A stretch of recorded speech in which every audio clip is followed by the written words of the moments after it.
Air Balticu pardal seda Negroni, kus ma Tai pardal ja joomata.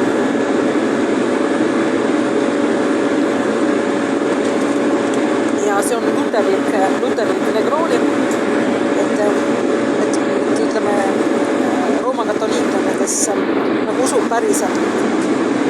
See on siis nagu restoran, kus on ilusad nõud ja hea toit. Ja luterlane on protestant, kes usub päriselt.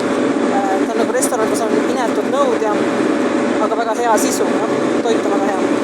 Ja siis Rooma katoliiklane, kes päriselt ei usu, siis on nõud on ilusad, aga toit on vilets, eks. Ja siis kumb parem, kas on sisu tähtsam või siis need nõud tähtsamad, siis sisu on igal juhul tähtsam ja see on tõepoolest väga hea Negroni, väga suurepärane. Ma ei ole enne joonustan, ma ei tea, mis see opto on. Siis mingi Läti džinn või ma ei tea, ma ei näe, ma prillid praegu. Aga tõesti väga hea. Ma mõtlesin, et see on mingi jama, aga ei ole väga hea. Aga nagu näete papp topsikus, nii et ma ütlen, et see on tegemist siis luterliku Negroniga, mis usub päriselt.